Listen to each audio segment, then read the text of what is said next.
to episode 2 with Lola and Nicole. I was about to wait for you to say I was going to say hello too. So yes, welcome back. So today's episode is called Stripped Back. But before we get into it, me and Nicole watched back a bit of episode 1. Obviously we had to, but then I had to actually say no, let's not watch too much because we're going to be judging ourselves. Yeah, and what's the first thing we did? Judge ourselves. And that is typical of not only what we were saying, being in this industry, being a woman, you know, we were both, you know, due on and you don't feel very good. And then we were like, no, the whole point of this episode was, you know, being, you know, behind the beauty mask and behind all of that. Yeah, because we were like, do we wear makeup? How much makeup do we put on? What are you going to do with your hair? Like, and we just thought, actually, if we're going to put on so much makeup and do our hair all glamorous, that's not the stripped back look we want. Like, what is the point of the podcast? Exactly. But then on the other hand of it, it is really hard to be that vulnerable and to be like, you know, when you're, you know, sat in the office or when you're behind the camera, for example, it doesn't matter so much, but when you're that face of the camera and you have this expectation to then say, you know, actually we're going to strip it all back and just be really authentic and be ourselves, it's really difficult. It is so hard. I personally, like, there'll be days when I'm probably like, do you know what? I'm not going to wear any makeup. I know I feel really good because I've got a bit of a tan. And my skin's great. But then there are other times when you're having really bad skin. You don't feel great. Your hair's not going the way you want it to. But you need to look that way. Exactly, yeah. And that is what what the whole episode's about today is about being stripped back. And the glamorous illusion versus reality, because now we're really stepping up our social media. We're seeing the kind of level that you need to be at. And we were discussing earlier that, you know, we don't have, you know, media degrees and photography this and that. We're just, you know, trying to do the best.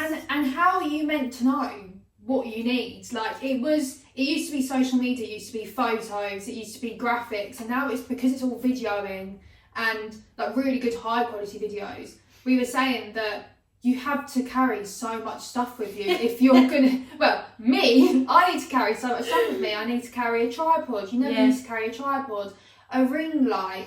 We didn't realise how much lighting it can make or break a photo or make or break a video. Yeah, 100%. And actually, when Joe was here the other week and Cindy, so actually this is a good opportunity to say a big thank you to Joe and Cindy for helping us sort all this out.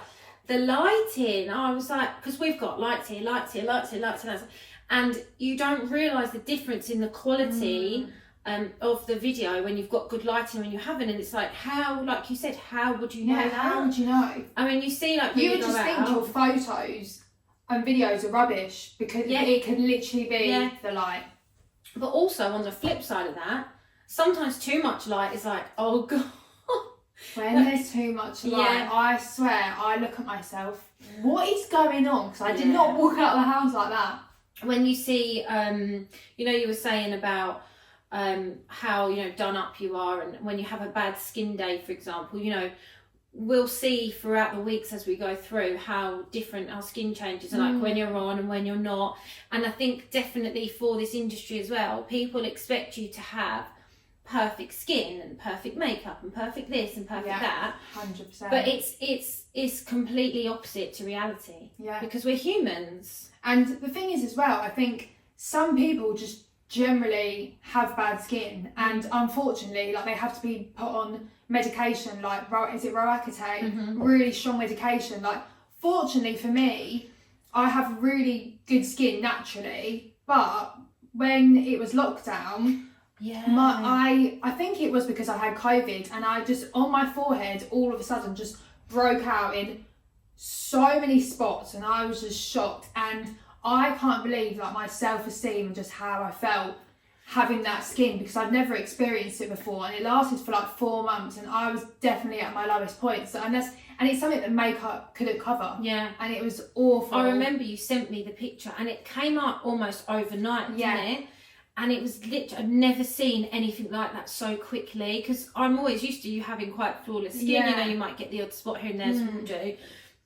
and it was literally covered, and I was like, It was oh my awful. God, what's and going on? it was so painful as well. Weren't you holding like Clinell wipes on it or something? I actually believe that this got rid of it. I put a Clinell wipe on my forehead and I held it on there, which is probably the worst thing I could have done. Like that But it was the hurt as only, well. it hurt, but it was the only thing that actually just got rid of it. And it was weird because it was so, nothing was getting better for 4 months. It just wasn't getting better. And I just thought, do you know what? If there's like, I didn't know if it was bacteria or what it was, I put Clinell on it and then it just suddenly got better. But it was Did it really then weird. come down to your cheeks and that as well? Yeah, it was on my cheeks, and then I remember I actually put the Clinell wipe on my cheeks stupidly, and it burned. Do you remember? It burned my whole face on my cheeks, and I was like, and it was just flaking off, and I was like, okay, probably shouldn't. That would maybe is really more sensitive area. You were so fed up by then, Oh, weren't you? I think it was that came up in January. Oh, it was even longer than 4 months since that came up in January, and then it was. Oh no, it was March, lockdown, wasn't it? It was March, and then it was July when things started opening up that it actually, luckily, got better. And to be fair, we saw a lot of people during that lockdown with the same sort of thing, didn't we? And we think it might be the virus coming out on the skin, because I've seen a few clients with that as well. And it's really, really difficult for clients or for people when you're used to having a certain type of skin and then suddenly you get this whole, breakout and whatever. But when you've got to be that face and you've got that added on as well, it's like, where do you go? So we were talking about, having all that extra equipment, the tripod, and we want to delve into a little bit about the financial struggles behind that, because, for example, if you're working on your own, which most of us do in this current industry, you're having to fund all of that. So you're having to get not even just so it's the course, it's the products, the lighting, like it's actually endless. Yeah, and we were talking earlier about having that stock as well, weren't we? Because going back to last week's episode about how the industry's changed, when you're in a salon you don't really have to worry about all of that. The stock's just there. Someone else counts the stock, someone else orders the stock. Yeah, you make sure you always have it there. Especially for aesthetics, you're looking at £120 for Botox, you're looking at £100 polynucleotides, and if someone's coming in for 3 or 4 treatments, that could be £400 you're having to put in before they even walk through the door. Yeah, so it's like, do you make people pay a deposit, because then the deposit that could put people off, but then it's like, well, you really do want to take some sort of deposit because you're going to be losing money. But then the deposit isn't even going to cover the products, because you can't ask someone to pay for the products. Yeah, you can't say you need to pay half the price of the treatment. And then if you say it's, £20 booking fee, for example, and then they can't come or they don't show up, then you have to give that back. But then you haven't gained anything anyway. And it's not like a normal 9-to-5 job where if people don't show up, or like in a salon, you're going to get paid anyway. But if they don't show up and you're self-employed, you're not getting paid. I liked that TikTok people were doing where they're like, talking to their imaginary client that didn't turn up and stuff. Because it's true, isn't it? All the time it happens. I'm really mindful. I always try my best to never not turn up to appointments, because you just being in the industry, know how hard that'll be for that person. Definitely. Although when I was first working in the industry and I was in the salon, I'd be like, oh, please don't turn up like the next client. Especially when I worked in the spa, I would do 7 hours of massage a day. And when a client didn't turn up, your back was in bits. Yeah, well, I've definitely got a twist in my spine. I've got RSI from years of pedicure, doing the hard skin on people's feet. Yeah. But in the spa, because there wasn't really much else to do, you didn't really stock the shelves and stuff. If you had someone not turn up, you'd have an hour's break to just kind of chill, relax. You might, have a laugh. You might fill up the hot stones a little bit, or but there was not really anything to do. Like, if you're in a salon and you get a gap, there's always lots to do. Yeah. But in a spa, we'd just be like, this is cool. Just have a little chat, a little chin wag. So that's really a struggle for people who are working on their own. And it's always about do you order extra products just in case people want more treatments, but then you're going to have to put the money behind that. Exactly, because a lot of people do turn up to treatment, and if you start talking about something, for example, if someone comes in for lip filler and then you start talking about how good Botox is and the benefits, and they go, oh, have you got it here? And it's like, oh, I'm missing out on that money, because they can then potentially go to someone else that might have it in stock.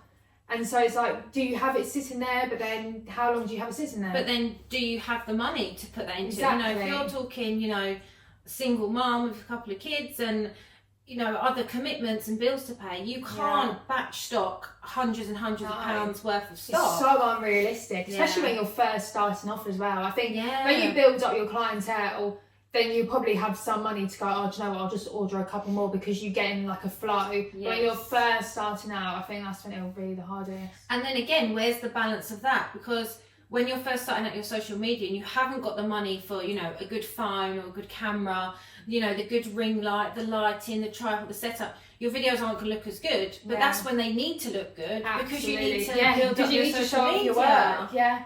That's really difficult, I mean, that's why we're going to start actually giving more tips on social media and stuff, haven't we? So because marketing is just such a big thing now. Like, it is really big. So I think if we can share just even the tips that we have, I think will really help so many people. Because it's 100% stronger together, isn't it? You know, we really want to help everyone to build and grow, because there's definitely enough work for everyone. This industry is huge now, you know. So the more demand there is for treatments, the more demand there is for therapists, and then evidently the more demand there is for courses as well. Absolutely. And it's definitely becoming, it's a different kind of clientele even coming for courses, because like we were saying, it used to be, you know, you leave school, you go to college for 2 years, and then you're out in the industry. Now we're looking at people changing careers, moving careers. So many people change career now. People just get like sick of working a 9 to 5. Yeah. They want... I think it's hard because they look at the luxury life that some people have. So I think some people maybe don't realise how hard it is. Yeah. But then for me personally, it's like, well, what is the point in saying something you don't actually like doing?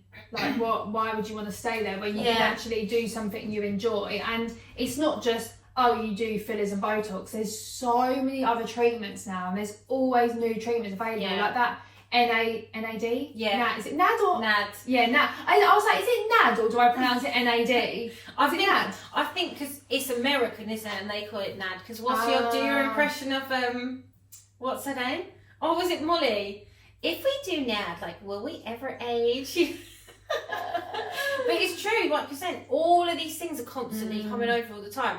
And yes, we need to kind of, you know, keep up with the trends and stuff. But the thing I've always loved about this industry is helping people. 100%. Is seeing that transition and seeing the confidence build with your clients. Because when I first started beauty, I wasn't girly, I didn't wear makeup, I didn't do any of that.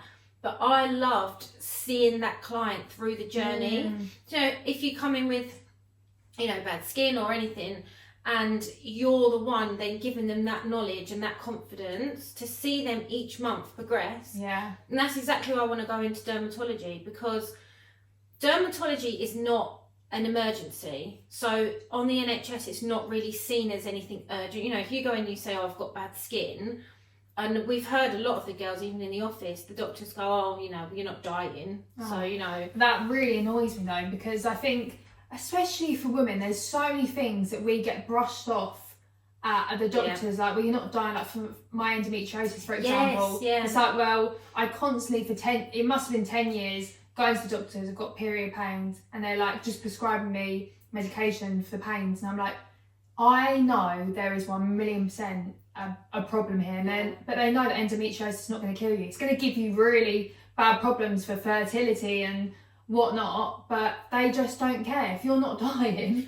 or not got something extreme, they don't care. So when you first started going to the doctors, they just thought it was period pains. Did you think it was period pains, or you thought I feel like I was brainwashed, because I was like, I'm in so much pain, but I'm getting told to the doctors, oh, it's just period pains, here's some medication. Get on with it, just deal with it. Absolutely. So for ages, and then it wasn't until a couple of years ago when I was travelling, and to be fair, my pains have been bad, but this was just one time, I can't even explain. It's how I think childbirth would be.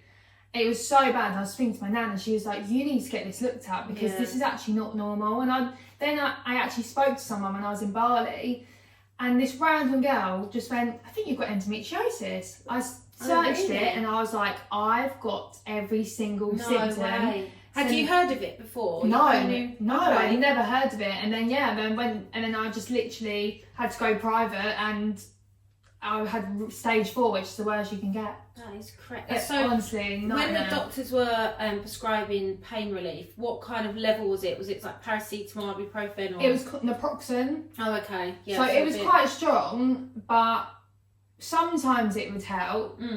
But sometimes it wouldn't, and I'd be on the floor like agony, crawled up in the ball. It was awful, and it just affected me like in so many ways because I knew it'd be coming up every month, and then it's just. And was it kind of the same severity of pain each month, or did it differ? Yeah, pretty much. It was horrendous every single month, and I just had to keep taking the naproxen all the time. And that's debilitating. That's again, going back to episode 1, having to show up and.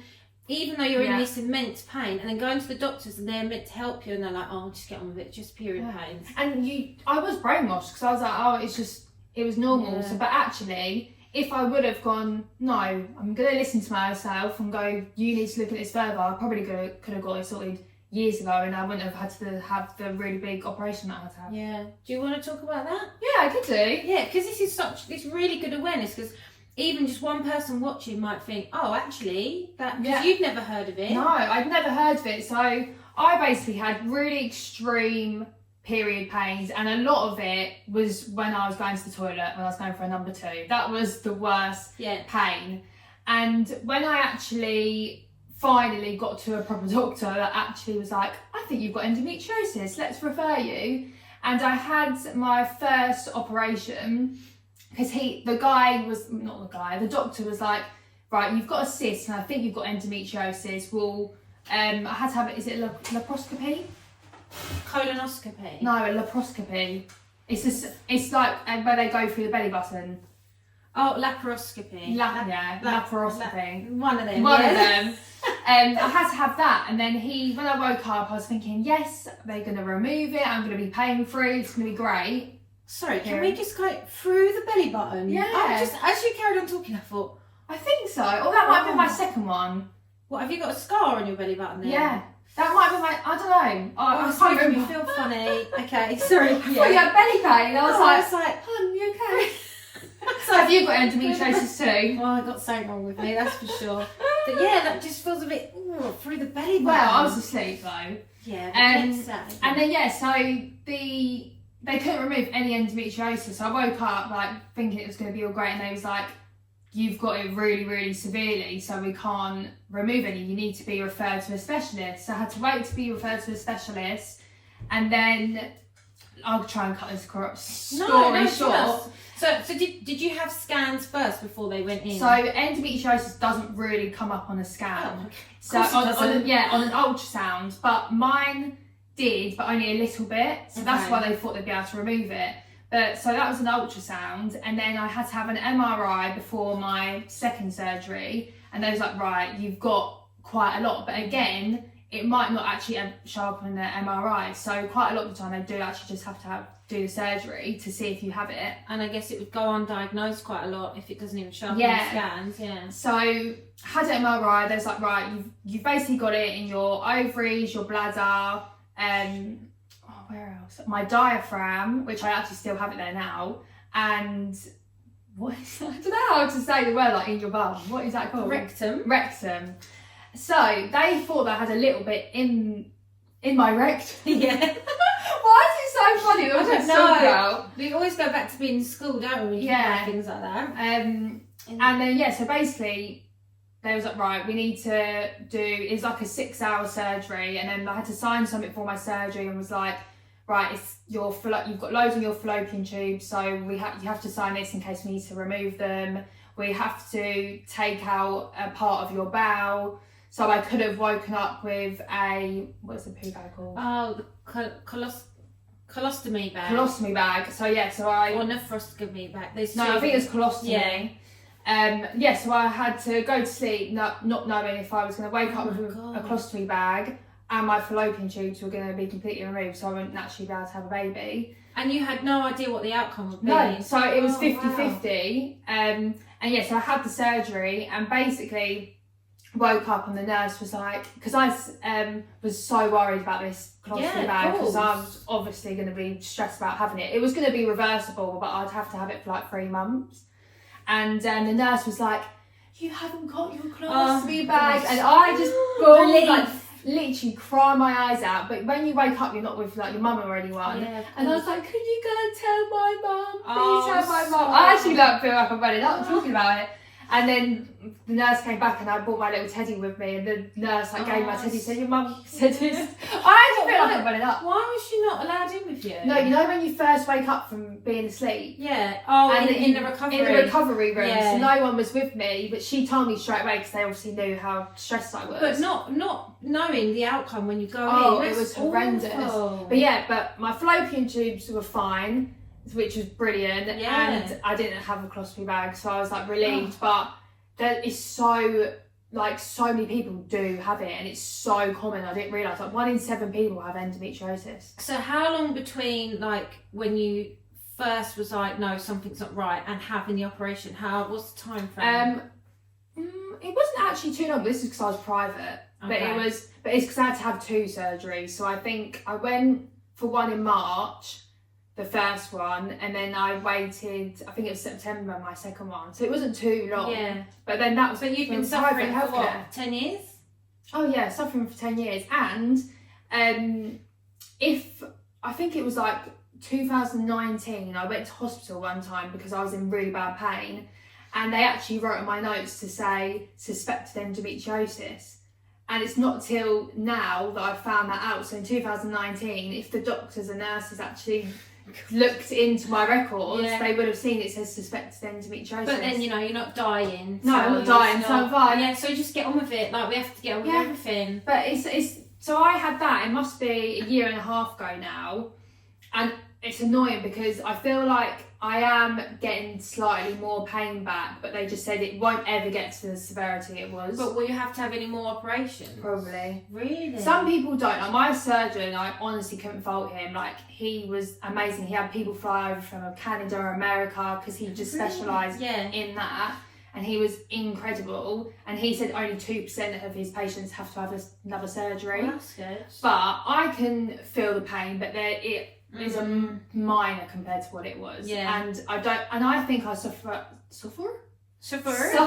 quite a lot with cysts, so I think it could maybe just be cysts that keep happening. How did that make you feel, like when you were the height of your pain, coming into work or having to be filming a TikTok? Yeah, well, we wasn't doing TikToks and stuff then, it was more just posts and photos. What if you'd had to come in and film? I wouldn't be able to do it. There's no way I would have been able to come in that pain. I think when it did happen, I was either having to be like dosed up to the eyeballs, or just I couldn't come in. And I know there's so many women that cannot go into work, and it's annoying because people go, oh, it's just period pains, and people that don't suffer with really bad period pains, they don't understand. But were you, like, how would you describe, like, if someone goes, oh, are you okay? Because I remember you used to come in with a hot water bottle. Yeah. Would you say, oh, I'm on my period, I've got period pains? Or would you say, like, no, this is... Because obviously you didn't know. Yeah, I would just say, I've got really bad period pains.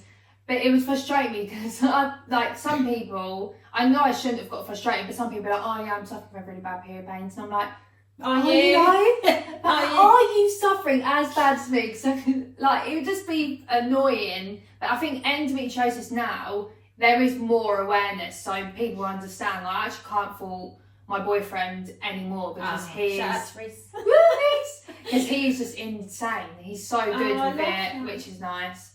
But yeah, it was a lot. But it's really hard because pain, you know, so in the medical terms you do like a pain scale is 0 to 10, but then your 10 could be my 2. Yeah. Or my 3 could be your 6. Do you know what I mean? So absolutely. it's really hard. Everyone's different, aren't they? Like, some people can deal with pain better. Like, it's like when you get your lips done. Some people are like, can't feel a thing. Some people are like, this is the worst pain of my life as well, worse than childbirth. I mean, I could have anything done, and because you've seen, you know what I'm going to say. Remember the vitamin C jab? That was horrendous. So I think, like you said, it's different for everyone, and like I can have needles all over my face and whatever. The thing I cannot stand is threading my upper lip. I would rather have another baby than do that. The Really? pain, yeah, I can You do. just wax it. No. Now I can. Now I can. Well, I've had it lasered everywhere, lasered anyway. But that pain, I don't know why it's different. Like I can do wax my own legs. I can do my own Brazilian, all of that. But threading the upper lip is one of the worst pains I've ever experienced in my life. Really? I don't know why. No. The second time, it must be to do with the wire. Yeah. No, it must be. It has to be. No, because that's weird. Because that happened like the similar sort of timing of. Was it? Right, put it on. No, Put it on the bright one. this one's just on and off because it's Oh. the bulb that it came with didn't work, so this is. Oh. No, that can't happen every episode. That's If really it weird. does, we need to see the time that it happens. Yeah. Who knows that? Hello. The vitamin C jab. So when we first started doing multivitamins, the IM injections, we got the vitamin C, and it was just us two in the office, wasn't it? And I was like, oh, let's do it. It'll be fine. I was like, yeah, absolutely. I've had 20 million needles in my face. Let's do it. One in my arm, absolute piece of piss. Well, so I put the needle in, and that was fine. Then I started actually pushing the plunger of the vitamin C, and your face went all white. Well, you tell us what you felt. It was horrendous. I don't even know what it was like, but it was just absolute pain going all the way down my arm, and then I felt sick, I felt faint, and I was like, You had no, to I'm gonna faint. And I was like, ow, ow, ow, ow, ow. I was like, it hurts. You had to sit on the floor, didn't you? Yeah. You thought you were going to pass out. But Really the worst fast to pass thing, out. the worst thing is you were saying to me, is this normal? And I'm like, I don't know. Because we'd never done it before. No. You were going, oh, is it meant to be this bad? Is it meant to hurt? And I was going, I don't know. Well, I think so. I don't know. Like, damn me. I couldn't reassure you because I didn't even know. Oh, I'm really sorry about that, by the way. Yeah, you should be. The other day, Charlotte was like, do you want to have a multivitamin injection? No, thank you. no one asked me that ever again. Somebody say no. And there you go. So you had it done, and you were like, you know, I know it obviously didn't help, but I couldn't reassure you because I didn't know if you were actually dying or not. But that pain was, and I've seen people on the courses, and it goes up, it radiates up to their neck. Really? And, yeah. One guy, I can't remember who it was. He had to go and sit outside. It really affected him. I feel like men can't handle pain. And then- women though, can they? Well, because then Molly was like, all right, well, you do it. And I was like, okay, yeah, fine. Yeah, lovely, great. I mean, it's not nice, like Yeah. it's painful, but I think as well, because I know I've thought like what to expect as well. Oh, I had wasn't absolutely no idea. I was like, what is going on? Is my arm going to fall off? You were like, is this normal? And I'm like, yeah. Yeah!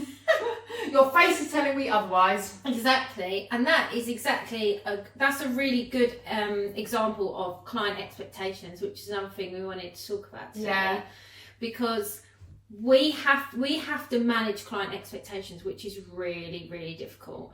Find that on the courses and stuff, it's not so bad because they are training, and you know there's a bit more leeway there. Yeah. But we were talking about, so I had a client once that came in 6 weeks before her wedding and said, right, I'm getting married in 6 weeks, you know, make me look 10 years younger. Amazing. And it is, you just can't. No. I think as well for people working on their own as opposed to working in the salon is they haven't got that second opinion. You know, like people want that old... No, sorry. No, it's got to be a full Yeah, tooth. surely. Our faces up. Or it could be the bulb. Are you going to electrocute yourself? No, that'll be fun. Stay. What was I saying? No. Bill. Right, no, this is scary now. Right. Back to expectations. Yes, so having that expectation of the client when they come in and they say, I want, you know, I would look like Kim Kardashian in the next 6 weeks. No, when I walk out, I want you to inject my face, and then I want to walk out looking 10 years younger. I want lips exactly like hers, and it's like, well, you've got an M-shaped lip, and hers are completely different, so let's get back to reality. And what we try and do as well is tweakments rather than changing your whole face. Absolutely. This industry is huge. The aesthetics injectables industry is huge, and you can go from, you know, a couple of injections of Botox when you're 45 to full face of filler when you're 18. Oh, I thought it went off again then, but it was my arm. So I think managing clients' expectations is really, really difficult. 100%. Especially like we were saying, when you're on your own and you have to be that person to say, actually, I don't think that's quite right for you. So on the level 7 that we teach at Eclipse, we do a unit called Morphology of the Face, which is actually assessing if that client's mental health is in the right state to then go on to do the treatments. Really? I didn't know that. Yeah. That's really interesting. Are they doing it for the right reasons? You know, have you got a young girl who's seeing all this stuff on Instagram and just wants it because she wants to stay in with the trends? Like fit in. Or is this a person who actually, you know what, these wrinkles have bothered me for a while, I've looked into it, I know the risks, you know, will I be a suitable candidate for this injection? Yeah. And it's not just about, I'm going to give you this and take your money. It's about, no, is this treatment right for you? And that is I think there's a fine line, isn't it? Because quite a lot of people out there would go, do you know what, it looks like you've got about 3 or 4 mils of filler in your lips, and they're going, I want another mil. So it's actually sitting there and being like, I am not going to put another mil of lip filler in your face because you do not need it. Like, I think that's how people should be. And then you've got some people that might be like, no, I'd just rather take money. But then again, you can look at it on the other hand and be like, if that is going to make that person really happy and that's exactly what they want, then should you do it? But that's the argument. That's why you need to assess their mental health, because what they think is going to make them happy actually might not.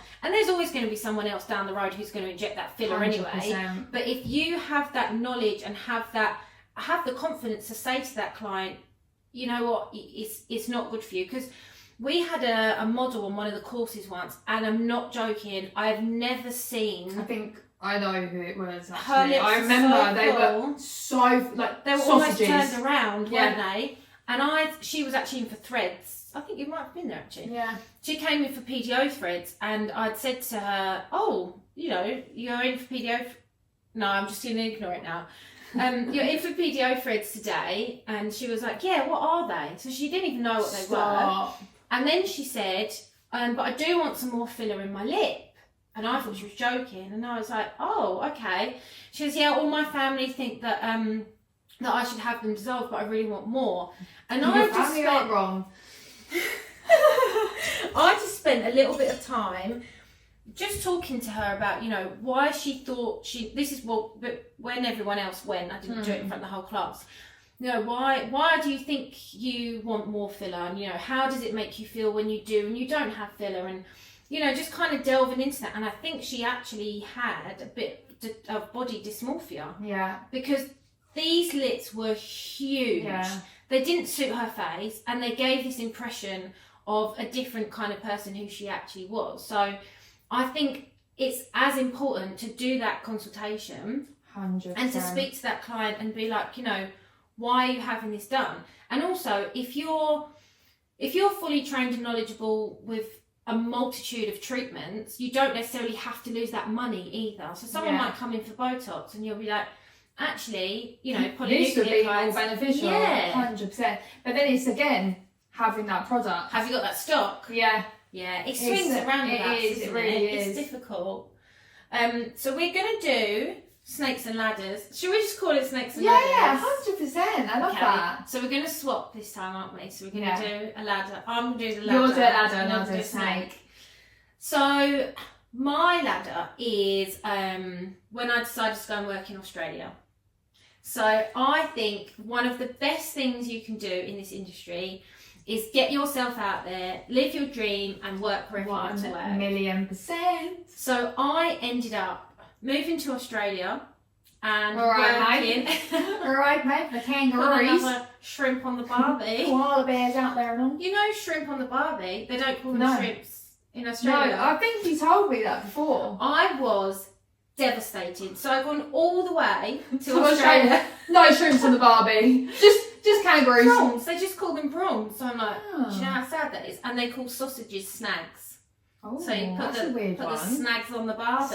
Snags. Oh, I don't know how I feel about So that. I worked in a spa in Bunker Bay on the west coast of Australia, and my treatment room looked out onto the ocean. You could just see the whales jumping. So Heaven. my top tip, not TikTok tip, my top tip for climbing up your ladder is to just do it. Oh, I love that. Yeah. I love that because where I've been travelling as well, I can't actually say a better thing. Yeah. It's such a good 100%. experience. Like there's such a big world out there. Like Yeah. you need to kind of experience it. Definitely. 100%. And beauty and aesthetics is all over the world. 100%. And if you do the VTCT qualifications, they're international. So you'll be Really? qualified. Yeah, so CPD isn't, but Qualify, iTech, all that, they're international. So That's you so can work good. anywhere in the world. And then so that is literally in any country, or is it just I think there's a few that there aren't. like but Dubai most- probably isn't? So is it? Dubai, interestingly, you have to be a doctor or near enough a surgeon to do any Yeah. injectables. Really? Yeah. Anything at all? Yeah, but not Wow. just like a standard GP. You have to be like near like a Up there. consultant, surgeon. Yeah, Wow. just to do Botox. You can go over there and do Nuts. lashes, but you wouldn't be able to do any. Yeah, it's more like beauty treatment. Yeah, no, because I went to open Eclipse Dubai, but I can't teach anything. I will happily move to Dubai. Take me. I think everyone would. They were like, Oh, so I'm setting up the new office in Dubai, and everyone would be like, "Yeah, I'm Yeah. coming." everyone. I don't think, apart from people with kids. Sorry, you can't come. Oh, you can take them with you. Oh, you know, they actually loved Dubai when I took them. That was perfect. like the best holiday. But now they keep asking when we're going to go back, and I'm like, maybe another year. So that's my ladder. And what's your snake? That sounds so weird. I don't have a snake, honey. Well, not that I know of. Not today. Not today, yeah, not today. My snake would be. This is going back to my college days. Yeah. I don't know if I've told you this story before, but basically, I was doing a treatment. It was a waxing treatment on my friend, and it was when the what are they called? Like the tutors would go around there with assess you. Yeah. So I had to do an eyebrow wax, and you have like, did you have like beauty beds? And then we had curtains when we was doing Yeah. treatment. So she would come around and check everyone. So she wouldn't stay with you the whole treatment. And I don't even know if this is really allowed, but it's just a story. Oh, it just cracked me up before bit. So I was doing her eyebrow wax, and the wax went on her sideburn. And I was like, and she's going, screaming, but I was in the middle of an assessment, and I was like, shut up, like my tutor's gonna come round. And I had to rip this wax off her whole God. sideburn. And she was like screaming, and then my tutor come in. Luckily, I just pulled it off, and then I was like, went back Ta-da! to my really calm self. Hang on, like, did you wax the other side? So, No. so It you was left so, them. yeah, it was so painful. She was like, oh my God. But then afterwards she was laughing because she was like, oh, it's actually really soft. Thanks for my really nice soft sideburn. So she had one completely clear and then one really. Yeah. Oh. Well, it wasn't really hairy. She was quite fair, to be fair. But I honestly just remember that because it just haunted me. Like, I was thinking, imagine if this happened What, in if the the real examiner was world. there? Yeah, or if it happened in the real world. I didn't go on to do waxing afterwards, after college, but I did actually really enjoy waxing, to be Oh fair. yeah, it's very satisfying, isn't it? Yeah. I had a similar thing. I had a client come in, and with such little quick treatments, I didn't check. So all of the little treatments were always purple on the screen. So I just knew I had a little quick treatment. And when the lady came in, see that her upper lip was hairy. So I put the wax on her upper lip, and she went, "Oh, here for a brow wax." And I was like, "Oh my God, I'm so sorry." And She probably, like, some people don't want to wax their top lip, do they? They want to leave it. And she actually said to me, do you think it needs doing? And I went, Hell yeah. so I did that, and then but she had like 3 hairs on her brows, and I felt awful. But it happens, doesn't it? But yes. So that wraps up this week's. Oh wow, that went so quickly. I know. It's because we're pros now, honey. So I've got my little my notes here. So next week's episode is called No Filter. So we'll explain what that is next week. And we need people to message us their snakes and ladders stories. Please, we want to read them out. Like we do have so many stories to tell, but we want to actually read out other people's stories. I want to read them, like, so we can both read them together, like because we haven't heard them before, so we can react. Yeah, so we just won't. So when we get them, we actually just can't read them. Or we get someone else to read them. Yeah. And then sift through them. So send us either, a few ladders, few snakes, or a snakes and a ladder, or a ladder and a snake. Whatever you want us to read out. And we will. And say if you want to be anonymous, or say if you don't mind if we read out your names. Because people might be like, oh, I don't care about being read out. And where can they message us? So we've got can you message on YouTube? I don't even know. I think so. YouTube's a whole different... Right. It's a new world to me at the moment. Either email us at info@eclipse-beauty.com, on our Facebook, Well, are we going to be setting up a new... Oh, we could do. Well, let's do that. We can get them to send... Because we're going to be setting up an Instagram, aren't we, for the clips? Yes. Right, so we'll scrap that. What was his name? Joey? Joe. Is it Joe? Joe. Joey, can you delete that bit, please? He won't. Okay, start again. Right. We want you to send us your snakes and ladders, ladders and snakes, ladders and ladders, to our Instagram, which is, we haven't made it yet. But the videos are going to be posted and it's going to be on there. Okay. So just make sure you send it to message us on Instagram. Yeah. Done. or TikTok. So we're going to make a little TikTok. Oh, this is getting too complicated. TikTok and Instagram are my forte. Is that right? Yes. Basically, message us, and if Nicole doesn't get back to you, send it on another platform. Yeah, I will. I'm quite. You are. I'll be savvy now. I am efficient. Yeah, you are. So, what a fantastic second episode. Thanks. Delved into a bit more. We've had a great time. Next week's No Filter. Look forward to that. Bye, guys.